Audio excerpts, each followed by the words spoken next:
پیغمبر خدا صلی الله علیه و سلم بیجید هر کسی که می هبن بلا خدمت وان بکت که براستی او شیرتکا پر بنرخا پیغمبر خدا صلی الله علیه و سلم بو گرنگیدان بمیت لشی و خدمت کرناوان چونکی براستی هبونا میا جوانی و تازهیه که خدای مزن جن و زلام پی جوان کرین و پی تازه کرین. شریعت اسلام جی به ویگش دیریا هیو پی هاتی بو میت مرووی به همی جورا کومکا احکاما یادانایی. جوان ایک هندک جارا تراشینا پرچه یان کرد کرنا و عبادت و مرووی نزیک خدای مزن دکت وک تراشینا پرچا زاروکی ده هفت روژه دا جدایک بوناوی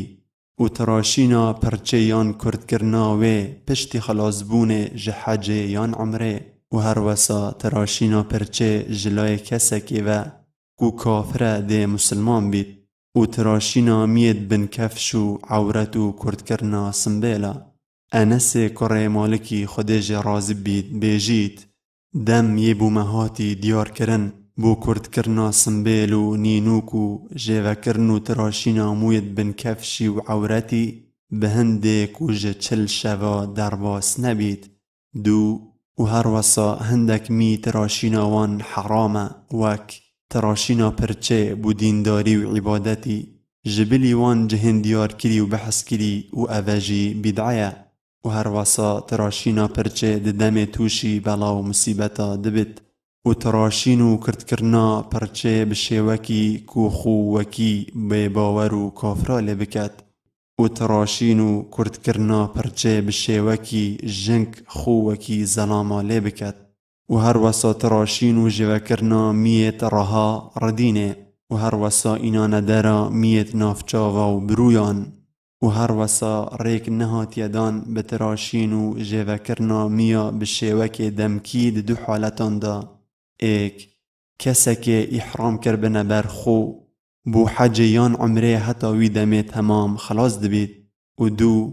و هر وسا الروجا ایکی جهیو دو الحجه بو وی کسی بوید قربانی بدد حتی قربان خو سر جکت. سه و هر وسا تراشینا پرچه به هندک شیویان مکروه وک قزع کوپیک هاتیه جه تراشینا هندک جه پرچه و هیلانا هندک آدی بله هکه او چاوله کرنا کافرا بید دوی دمیدا حرامه. چار و هندک جاراجی تراشینا میا مباح و رک پیدای و درسته وقت تراشینا پرچه به اگر نخوشیه و ایش و آزاره.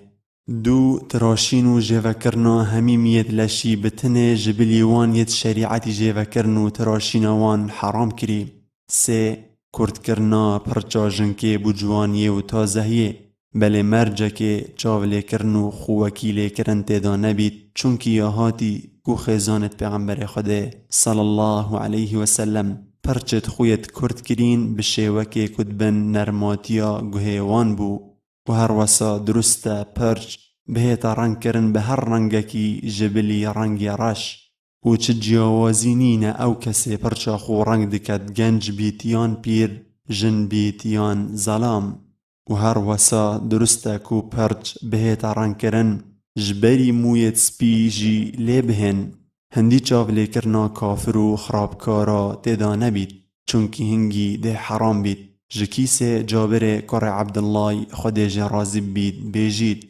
دروجا فتح کرنا مکه دا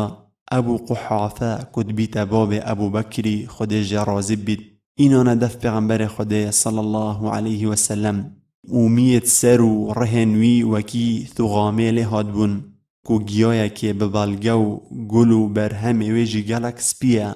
پیغمبری جی صلی الله علیه و سلم گود اوی رنگ سپی بگو هورن برنگ که دی بله خوب پارزن جرنگ رش.